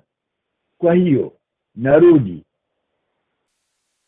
swali, adhikari zinatosha kumaliza shida hizi za sihiri, za kijicho na za kabisa? Ndio kabisa. Adhikari hizo zinapokwenda kwenye njia mtu mwenye itayarisha, kama vile unaweza kutumia kusomea kwenye maji hayo kao na yanywa, mengine ukayakoga. Unaweza kusomea kwa asali yenyewe ni dawa, Qur'ani imeeleza. Ile habaki muluki tunasema ni black seed, hizi ni dawa mtume ameeleza. Yote hivyo ni kuvitumia, kitu unatumia hiki, unatumia kingine, yote ni sio kwamba yanasababisha kifo, hapana. Ni njia Mungu aliyemtoa mtume kuja kutufundisha, lakini hayasimamishe kifo, hayakataze mtu kufa, hakataza hayo magonjwa kupatikana. Magonjwa yapo, na sisi lazima tusome hizo dua, na tukipona tunamshukuru Mwenyezi Mungu, hatukupona tunamshukuru Mwenyezi Mungu. Yote hayo ni mazingira ya uhai wetu sisi waliyemwamini Mwenyezi Mungu, kwamba Mungu anatujaribu kwa vitu vingi, na lazima tufuate njia zake kumaliza matatizo tulionayo, kumwomba yeye na kumlilia yeye. Naam Sheikh, shukran. Nashukuru kwa kweli kwa kuzidi kutufidisha na kutuelimisha kunako maswali tofauti ya ndugu zetu waulizaji. Ninadokeza neno moja kwa wasikilizaji. Jamani, tunaposikia mihadhara tunaweza kuwa tunarekodi, maana kuna baki na muhadhara. Kama kuna jambo limelipenda, unabakia nalo, unakuna likumbuka. Lakini kama hatukufanya ile nini rekoda, mambo mengi unaweza kuyapenda ukishuka ya sahau. Kwa hiyo ni jambo nimependa tu watu wakumbuke. Kweli kabisa. Au kwenye mtandao yetu watayapata yote hizo.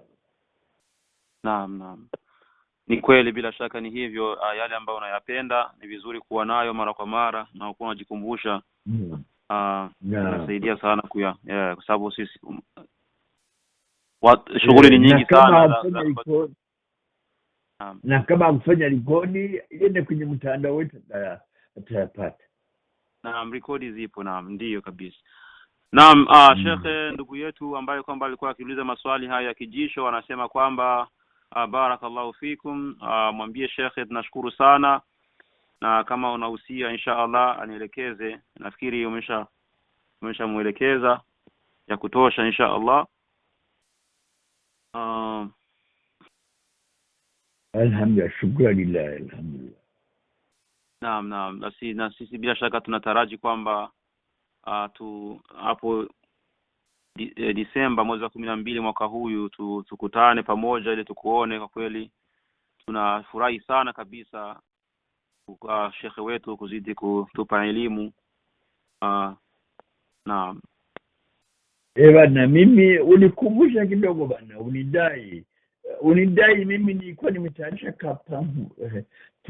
tumaneno kidogo kuhusuka na kongamano letu. Unidai bana, nimeweka nafasi, nataka nikutumie inshallah ili mtizame Inshallah. Zimenijajia takumbusha inshallah. Inshallah. Naam, nilipata ujumbe kutoka kwa Zamda, Mama Zamda ambaye kwamba tulikuwa bwana Frank Abbas. La ilaha illa Allah. Anasema asalamu alaykum wa rahmatullahi wa barakatuh. Nashukuru sana kwa dua zenu, na mimi pia nazidi kutoa shukrani zangu kwa waanzilishi wa halaka na mashehe wetu ambao kwamba kila mara wakituelimisha, na wale wote wasikilizaji waumini waislamu ambao kwamba kila mara huwa wakifuata madarasa haya. Na natoa shukrani. Ndio. Bwana we, huyu dada bwana ni wangu kwa njia nyingi sana. Halafu yeye ndiye amefanya sababu ya kujiunga pamoja na kundi la halaka. Allahu Akbar. Wallahi. Basi anapata huyu kopi, kabisa. Naam, ni wangu kopi yote haya nyumbani ambayo unayafanya, kopi yake yanamfikia insha Allah kwa Mwenyezi Mungu katika mizani yake. Bila shaka. Watu wanajipatia thawabu kwa njia nyingi bana. Sana kabisa. Kweli kabisa. Allah tuzitishe kila la khair insha Allah. Naam. Ndugu zetu Waislamu, maswali bado yanakaribishwa kama kuna yoyote. Katika hali ya kusubiri maswali, ningependa kutangazia kongamano ambalo kwamba lilikuwa likitajwa na shekhe hapo kabla, kwamba wasimamizi wa Kiswahili halaka wanaandaa kongamano ambalo kwamba litafanyika Arizona mwaka huu 2016 mwezi wa Disemba. Tarehe ya kongamano hilo inshallah, na nataraji kwamba litatangazwa hapo baadaye kidogo, labda wiki ijayo inshallah itakuwa iko tayari. Na kongamano lenyewe malengo yake makubwa kama tulivyotangaza hapo kabla ni kuhusikana na watu kujuana na kujenga ule undugu wa jamii za Kiislamu, na pia na kuzungumzia namna gani tunaweza kuboresha zaidi hivi vipindi vyetu ambazo kila mara tukiwaletea na kuandaliwa na Kiswahili halaka Ijumamosi na Jumapili. Na hiyo ni tangazo la kwanza. Ama tangazo la na bila shaka kabla tusahau ni kwamba bado tunasajili, tulikuwa tunapenda kuwasajili wale wote ambao kwamba watakuwa tayari kuhudhuria kongamano hilo. Usajili bado unaendelea hadi mwezi wa 5, mwisho wa mwezi wa 5 mwaka huu, ili tupate idadi rasmi ya watu ambao watahudhuria kule, namna ya kujiandaa na kupanga mipangilio ya maandalizi ya kongamano. Basi usajili paka sasa unaendelea hadi mwisho wa mwezi wa 5 mwaka huu, yani bado takriban mwezi mmoja na nusu au zaidi kidogo. Kwa hiyo inshallah wale ambao kwamba tayari wameshajisajilisha, tunawashukuruni nyote kwa ujumla. Allah awazidishie kila la kheri hapa duniani, pia awekee mizani yenu ya hasanati aiwe ni mizito yaumul qiyama. Ama tangazo la pili, tangazo la pili ni kuhusikana na jengo la madrasa au masomo ya dini ya Kiislamu huko Burundi. Kuna uwanja tayari wa masomo hayo ambayo yanaandaliwa au yanatarajiwa kujengwa umeshapatikana. Hivi sasa tunakusanya pesa kutoka kwa makarimu wake Allah subhanahu wa ta'ala kujenga madrasa ya watoto mayatima na wale watoto ambao kwamba wanatoka katika familia ambazo kwamba hazina uwezo. Kwa hiyo naombeni makarimu wake Allah subhanahu wa ta'ala, mwenye 5, mwenye 10, 20 hadi milioni, mjitolee kwa ajili ya Mwenyezi Mungu, na mtambue kwamba hii ni madrasa, ni jengo la kusomesha dini yake Allah subhanahu wa ta'ala.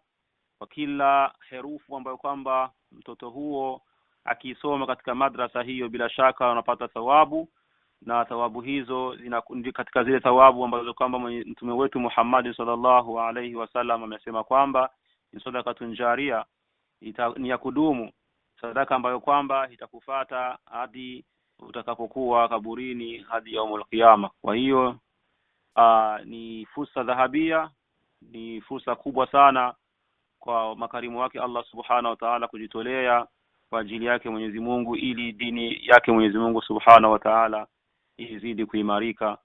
Naam. Barakallahu fik. Jazakumullahu fikum. Baraka Sheikh. Assalamu alaykum. Wa alaykum salam wa rahmatullah. Karibu. Nasemaje? Naam, kuna swali, ndugu yetu ana swali hapa, hebu nifungue line yake. Ni Ustadh Isa Ngimana kutoka Virginia. Fungue line yako ili upate kuuliza swali lako.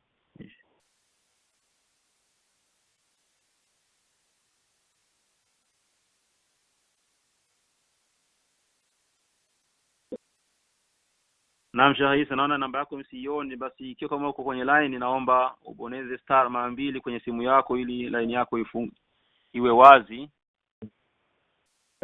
Ngoja nibonyeze. Nasema Sheikh Isa Hatungimana, si Isa Kisesa. Sema jina bwana. Okay, sawa bwana. Samahani kwa hilo. Na au Sheikh Salum, kama unaona namba ya Isa, sababu kompyuta yangu kidogo ina matatizo hapa, tunaweza kufungua namba yake. Halo, asalamu alaykum. Wa alaykum assalam wa rahmatullah. Sheikh, unanisikia? Nausikia vizuri. Sheikh, ni majina yako ni Isa kutoka Virginia. Ndio bwana.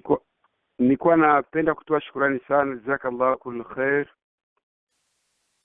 Naam. Umetupa kitu kizito sana, mawaidha yako yametufika kwa kweli, inabidi tuyafanyie kazi. Na kwa hiyo Allah kuzidishia subra, kujalia mwisho mwema. Amin ya rabbi. Wote kwa peponi ya Firdaus Sheikh tu pamoja huko, tukila matunda ya peponi inshallah, na Waislamu wote, wanawake na wanaume waliokufa na waliokuwa hai. Amin ya rabbi. Ya rabbi. Sheikh, nilikuwa na swali dogo.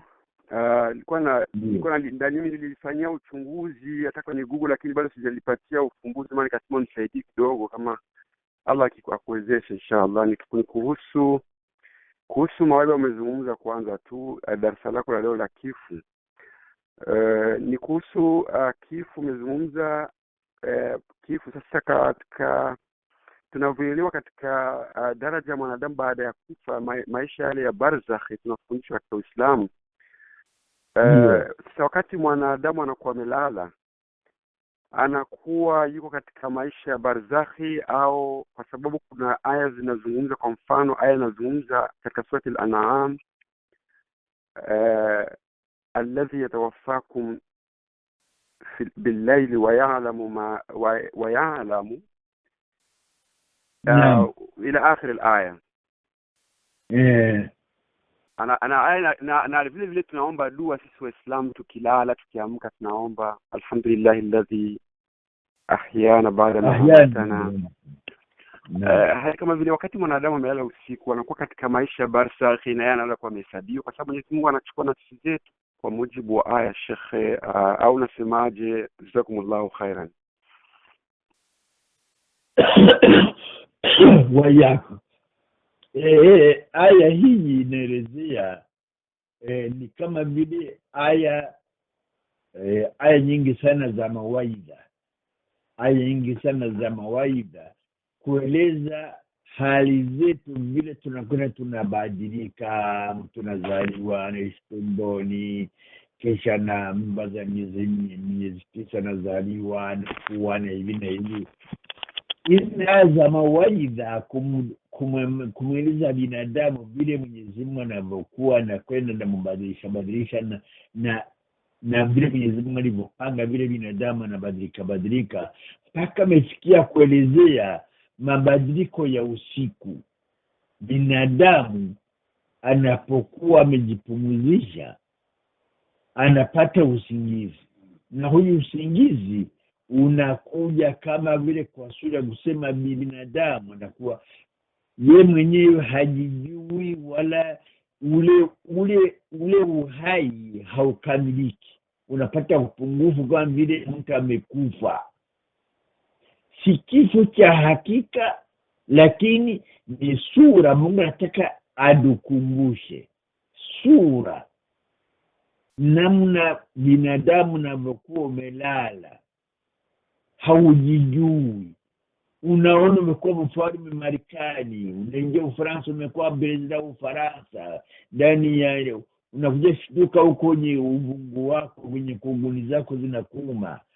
Vitu kama hivi Mwenyezi Mungu ni mawaidha na yetupa kutuonyesha vipi Mungu alivyopanga yote haya na haya na haya na haya, mpaka unafikia binadamu kufa hakuingia kaburini, na uhai wenyewe haukamilishi. Umekuja pata upungufu, umekuwa kama vile mfano umekufa. Usubuhi Mungu anakurudishia nafsi yako, unasimama, unakwenda, unarudi, unakuzanya na hivi. Hizi zote ni aya za mawaidha. Si kwamba ni kifo, kwamba mtu binadamu anakuwa kwenye bari zake ni baada ya mtu kukatika kabisa kutoka duniani kuingia kwenye kabri. Hiyo ndio habari za hakika. Lakini hii ya kufa usiku, Mungu anamikita ni kifo, lakini ndani ya yenyewe ndio inaonyesha kwamba ni kifo hakikamilika, kwamba mtu ameingia kaburini. Sijui kama nitakuwa nimejibu. Naam, jazakallahu khair, kullu khair ya Sheikh. Naam. Wayakum ya. Naam. Shukran Sheikh Isa Isesa na Sheikh Isa Hatungimana. Ya, alhamdulillah. Naam. Basi kama kuna swali moja au mawili yenye kubaki, basi tungeuliza insha Allah. Karibuni ndugu zangu Waislamu. Assalamu alaykum wa rahmatullahi wa barakatuh. Wa alaykum assalam wa rahmatullahi wa barakatuh. Karibu Ustaz Abubakar. Naomba samahani kwa kuingia bila ya kutaka ruhusa, kwa sababu simu yangu ni mpya na sina namba zote hizo, na alikuwa nimeona tu njia ya kuingia ni kusalimia tu moja kwa moja. Naomba samahani kwa jambo hilo fadhili. Hamna shida Sheikh. Karibu Ustaz. Mashaallah, swali langu lilikuwa ni muda mrefu nimepotea kwa haraka kwa matatizo ya simu. Nilikuwa nitakujua kuhusu mambo ya kujisajili ambayo umezungumzia. Inshallah itakuwa ni Horizonte ndio state watu wameamua kukutana, na itakuwa ni Disemba, lakini tarehe bado haijamuliwa. Sasa swali langu ni hili kuhusu mambo ya kujisajili. Kama mimi nimejisajili, je, mimi naweza kuja na familia yangu kiasi gani? Do I have to put the number there? Ni vipi? Ndio nilikuwa nataka kujua uhakika wa hilo inshallah. Naam. Shukran Ustaz Abubakar. Bila shaka ni kwamba swali lako ni nzuri. Unaweza kuja bila shaka na familia yako, na itakuwa ni bora zaidi kutufahamisha mapema ni kiasi gani ambacho unatarajia cha familia kuja nacho kwenda kwa Arizona au kusafiri nacho.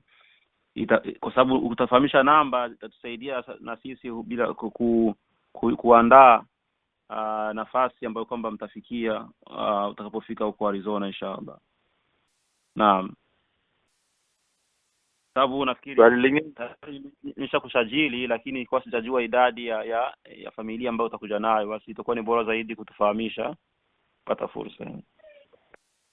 Swali lingine lilikuwa linafuata ni kuhusu yani watu watakuwa na mahali ya kuchukia, mahali ya kukaa, wana halaka wote mahali moja, ama alikuwa ni kila mtu akuwe na mahali yake, yani isipokuwa time ya event ndio watu watakuwa wanakutana mahali pamoja?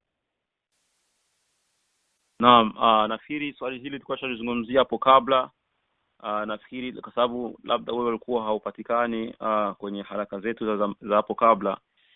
Kama tulivyotarajia ni kwamba wa ndugu zetu ambao kwamba wanapatikana maeneo ya Arizona, ni tunashukuru kwanza au tunawashukuru kwa kuonesha moyo wao wa ukarimu. Wenyewe wako tayari kuwapokea ndugu zao Waislamu kutoka maeneo yote, kwa sababu hayo ndio malengo kwanza ya kongamano lenyewe la watu kujuana na kukutana na kuunga ule undugu wa Kiislamu. Naam. Na nafasi ya kufikia bila shaka hizo zipo, na ikiwa kama hautopendelea kufikia kwa mtu, utaratibu ni kwamba tutakuwa na tutaanza kudhamini kiasi siku moja au siku moja ya mathalan utachukua hoteli, unaweza kuchukua siku 2. Ile siku ya kwanza Kiswahili haraka ikaidhamini siku moja, na wewe ukadhamini au ukalipa ile sehemu ya kulala siku ya pili. Na ikiwa kama utapendelea au utakuwa na matatizo kufikia kwa ndugu zako Waislamu, bila shaka hiyo ipo tena, hiyo fursa ipo na hakuna tatizo kabisa, kwa mujibu wa ndugu zetu wa Arizona walivyotufahamisha inshallah. Naam. Kwa hiyo mahala ya kufikia hamna tatizo. Ni jambo ambalo kwamba ni vizuri kutufahamisha ngali mapema ili tutazame namna ya kuandaa sehemu ya malazi na mafikio ya ndugu zetu ambao wanasafiri kutoka sehemu za mbali. Naam. Kama nimejibu swali lako. Shukrani, jazakallahu khair. Swali limejibika. Swali lingine linafuata. Makosa yote haya yanakuja kwangu kwa vile siku nyingi sikuwa kwa halaka. Swali lingine linafuata ni kwa sababu ya mara tegemea watu wale ambao wako karibu na wale wako mbali. Sasa nategemea ili jambo ni jambo zuri, mimi nataka ni jambo la khair, nataka ndugu zangu wote wanifuate. Lakini kulingana kuna nidhamu ya kujisajili, alafu niko na watu ambaye hawajisajili paka hiyo time kama marafiki, na nimeamua niwachukue yani wao kuja nayo. Sijui Sheikh Omar unaonaje swali hilo?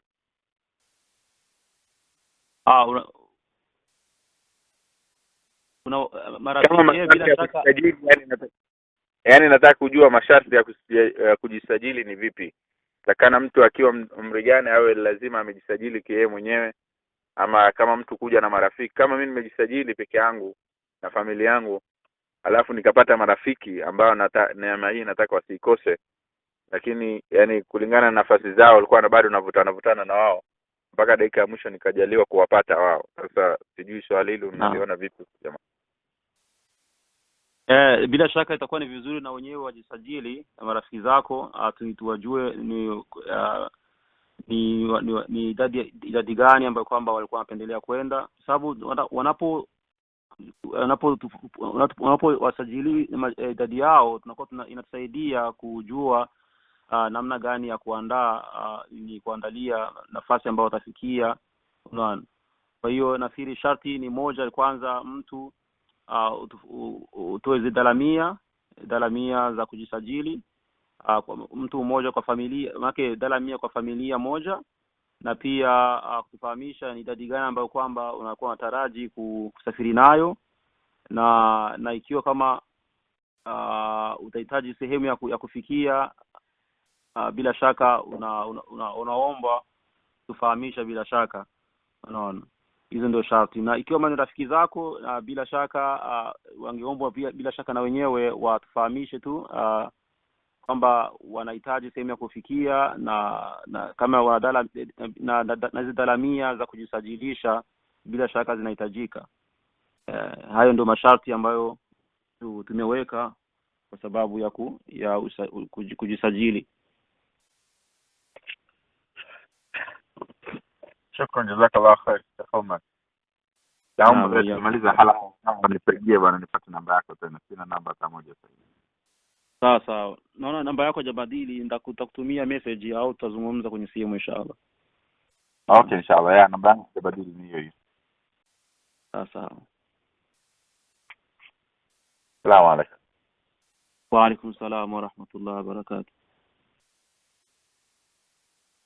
Naam, ndugu zangu Waislamu, kwamba yote yana maoni kusikana na kongamano hili. Bila shaka naomba tufahamishe. Ukitaka kuzungumza tunaomba ubonyeze star mara 2 kwenye simu yako ili line yako iwe wazi na upate kusikika unapotoa maoni yako inshallah. Na pia unaweza kutumia ujumbe tukaufikisha tukausoma kwa niaba yako.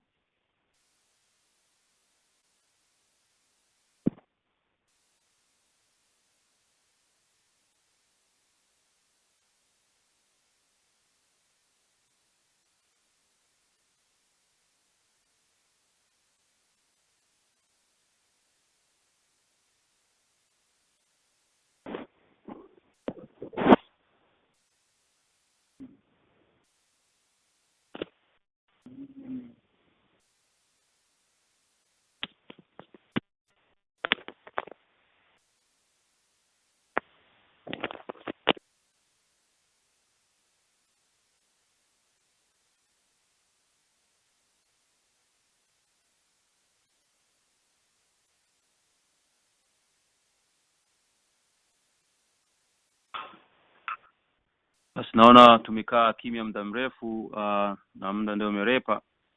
Basi kwanza ningependa kwa niaba ya wasimamizi wa Kiswahili Haraka tunatoa shukrani za dhati kwa ndugu zetu wote ambao kwamba wameamka asubuhi hii na kuwa tayari kusikiliza darasa la shekhe wetu Sheikh Isa Kisesa kuhusikana na kifo au kujiandae vipi na kifo kizuri. Pia tunatoa shukrani za dhati kwa shekhe wetu Sheikh Isa Kisesa kwa kuzidi kutupa elimu na kutuelimisha kunako madarasa tofauti katika vipindi vyetu ambavyo kwamba huwa tukiviandaa kila mara Jumamosi na Jumapili. Allah kuzidisheni kila la kheri na weke haya yote ambayo mnayafanya kwenye mizani ya hasanati zenu siku hiyo ya yaumul qiyama. Naam, amin. Ningependa kumkaribisha ndugu yangu Sheikh Shahayo Ali atusomee dua ya kuhitimisha kikao. Naam, karibu Sheikh Shahayo. Assalamu alaykum wa rahmatullahi wa barakatuh. Wa alaykum salaam wa rahmatullahi wa barakatuh. أعوذ بالله من الشيطان الرجيم. بسم الله الرحمن الرحيم. الحمد لله رب العالمين الرحمن الرحيم مالك يوم الدين إياك نعبد وإياك نستعين اهدنا الصراط المستقيم صراط الذين أنعمت عليهم غير المغضوب عليهم ولا الضالين.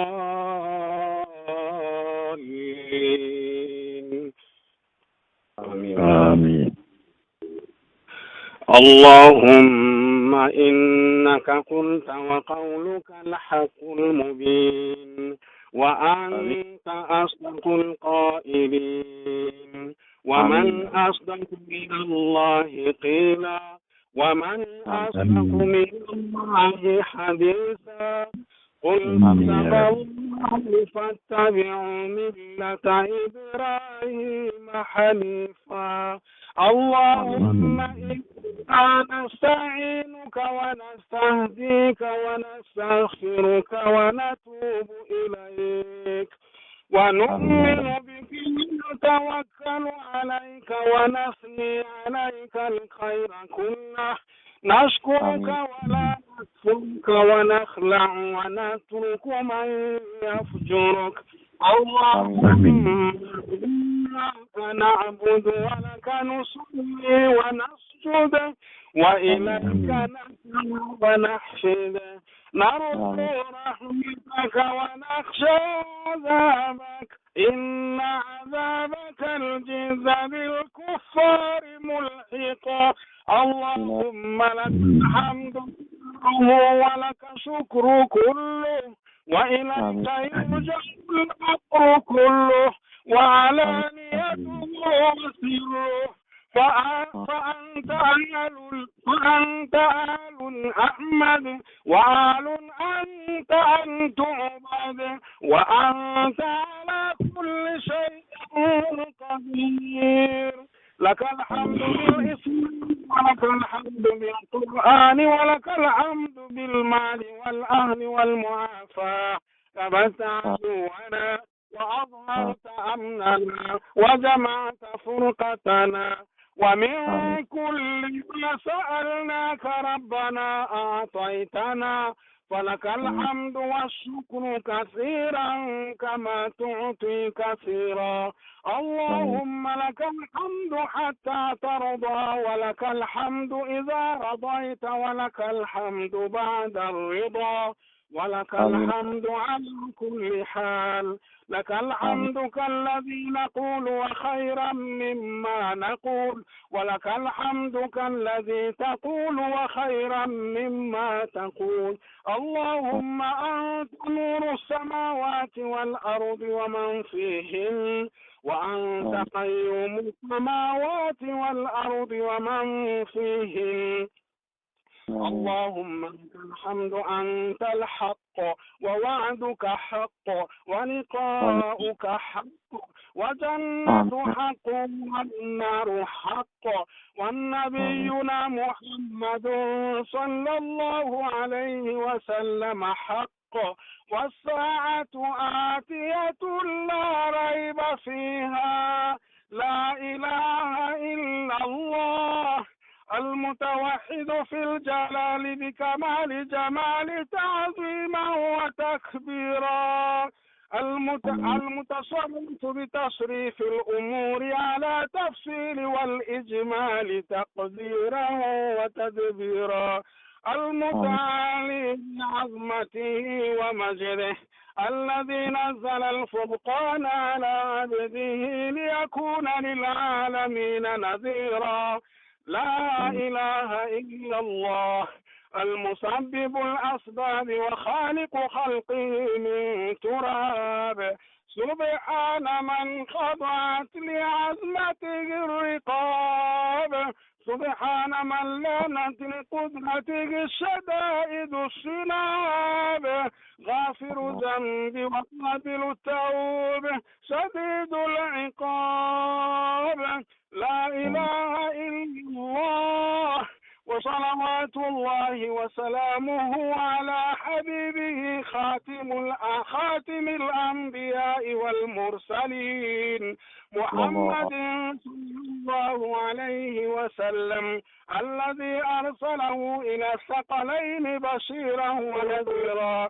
وداعيا إلى الله بإذنه وسراجا منيرا اللهم لك الحمد كما هديتنا للإسلام ولك الحمد على ما يسرت لتلاوة كتابك العزيز الذي لا يأتيه الباطل من بين يديه ولا من خلفه تنزيل من حكيم حميد اللهم ربنا اصرف لنا اللهم ربنا إنا نسألك الجنة فردوس ونعوذ بك من النار وتقبل منا إنك أنت السميع العليم ربنا آتنا في الدنيا حسنة وفي الآخرة حسنة وقنا عذاب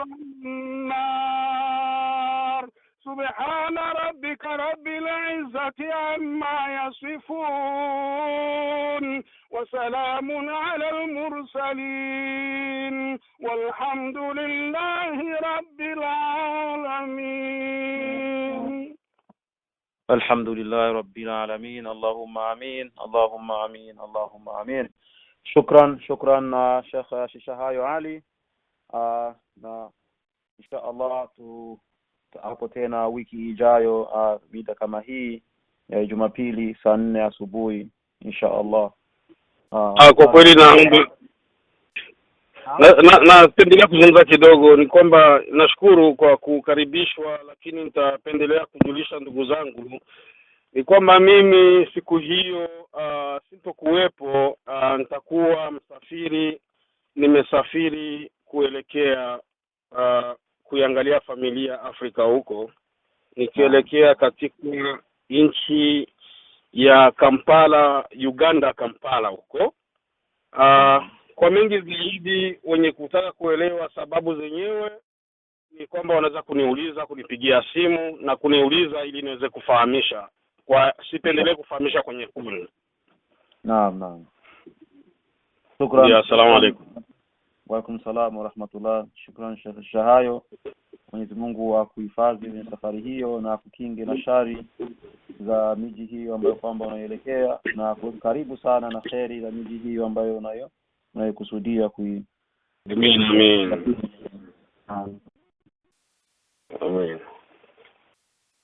Assalamu wa rahmatullah. Basi shukran. Tunashukuru mara nyingine tena kwa kuhudhuria vipindi vyetu, na pia tunamshukuru Sheikh Isa Kisesa kuzidi kutupa elimu na kutuelimisha kunako madarasa tofauti. Basi Allah kulipeni kila la kheri ndugu zangu Waislamu, na mchana mwema hadi wiki ijayo tena. Wassalamu alaikum wa rahmatullahi wa barakatuh. Wa alaikum salaam wa rahmatullahi wa barakatuh.